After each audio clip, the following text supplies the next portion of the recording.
Uric acid বৃদ্ধির কারণে শরীরে ব্যথা, ফোলাভাব এগুলো তৈরি হয়। এই ইউরিক অ্যাসিডটা আসলে কি? ইউরিক অ্যাসিড হলো শরীরে উৎপন্ন এক ধরনের রাসায়নিক, যা পিউরিন ভেঙে তৈরি হয়।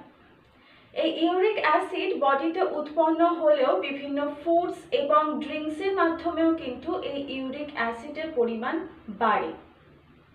বিভিন্ন ফুডস যেমন মটরশুঁটি, ড্রাইড বিনস এবং ড্রিঙ্কস যেমন বিয়ার্স এগুলোতে কিন্তু প্রচুর পরিমাণে পিউরিন থাকে।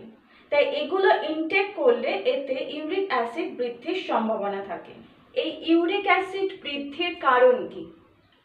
কোনো কারণে শরীরে বেশি পরিমাণে ইউরিক অ্যাসিড তৈরি হলে বা বেশি পরিমাণে পিউরিন জাতীয় খাবার ইনটেক করলে বা কিডনি যদি পর্যাপ্ত পরিমাণে ইউরিক অ্যাসিডকে বাইরে বের করে দিতে না পারে, সেক্ষেত্রে কিন্তু শরীরে ইউরিক অ্যাসিডের পরিমাণটা বেড়ে যায়।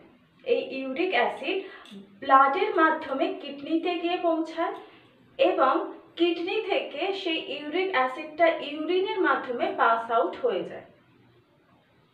এইবার হচ্ছে, যখন কিডনি পর্যাপ্ত পরিমাণে ইউরিক অ্যাসিডকে বাইরে বের করে দিতে পারছে না, তখন হচ্ছে সমস্যা।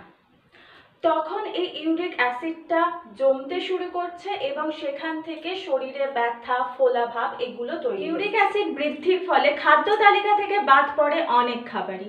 মসুর ডাল থেকে শুরু করে পাঁঠার মাংস, বাদ পড়ে অনেক কিছুই। আবার এগুলো বাদ না দিলে গাঁটের ব্যথার সমস্যায় ভুগতে হয়।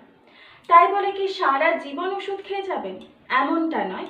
কিছু খাবার খেলে আপনি ইউরিক অ্যাসিডকে নিয়ন্ত্রণে আনতে পারবেন। মাথায় রাখতে হবে, এই হাই ইউরিক অ্যাসিড থেকে কিন্তু গাউট, কিডনি স্টোন এই প্রবলেমগুলো তৈরি হয়।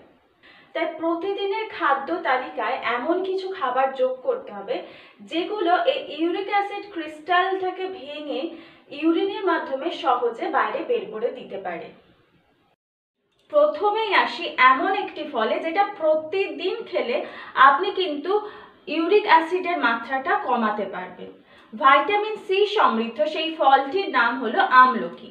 প্রতিদিন যদি আপনি একটা করে আমলকি খান, সেই আমলকি কিন্তু আপনার কিডনি থেকে ইউরিক অ্যাসিড এক্সক্রিশনের হারটা বাড়িয়ে দেয়। অর্থাৎ কিডনি থেকে ইউরিক অ্যাসিড বাইরে বের করার যে হারটা সেটা বাড়িয়ে দেয়। ফলে রক্তে ইউরিক অ্যাসিডের পরিমাণটা কমে যায়। ফলে ইউরিক অ্যাসিড বৃদ্ধির ফলে যে সমস্ত শরীরে ফোলাভাব বা ব্যথা এগুলো হয়েছিল, এগুলোর উপশম হয়। তো এই আমলকি আপনি আমলকি গুঁড়ো হিসাবে খেতে পারেন, কিংবা কাঁচা আমলকি খেতে পারেন, অথবা আমলার জুস করে খেতে পারেন। এই পদ্ধতিতে আমলকি খেলে কিন্তু আপনি আমলকি থেকে বেটার রেজাল্ট পাবেন। ইউরিক অ্যাসিড নিয়ন্ত্রণে আরও একটি উপাদান হলো সেলারি। এই সেলারি হলো ভেষজ গুণে সমৃদ্ধ একটি মশলা। এর ম্যাজিক্যাল পাওয়ার ইউরিক অ্যাসিড কমাতে সাহায্য করে। প্রতিদিন রাত্রেবেলা 1 গ্লাস জলে এই সেলারি 1 চামচ ভিজিয়ে রাখুন। পরের দিন সকালবেলা এই জলটাকে ফুটিয়ে জলটাকে পান করুন। এই সেলারি আপনার গাঁটে জমে থাকা পিউরিন ক্রিস্টালকে ভেঙে ব্যথার উপশম করে। অনেক সময় ইউরিক অ্যাসিড পেশেন্টদের জন্য কলা প্রেসক্রাইব করা হয়। এই কলার সাথে কিন্তু ইউরিক অ্যাসিড কমার ডিরেক্ট কোনো কানেকশন নেই, কিন্তু কলার মধ্যে পিউরিনের পরিমাণ কম থাকার কারণে এটাকে প্রেসক্রাইব করা হয়। কলায় পটাশিয়াম বেশি থাকে, যা আপনার কিডনির ফাংশনকে ভালো রাখে। কিন্তু এটাও মাথায় রাখতে হবে, যারা কিডনির প্রবলেমে ভুগছেন এবং পটাশিয়াম লেভেল বেশি আছে, তারা অবশ্যই কলাকে অ্যাভয়েড করবেন।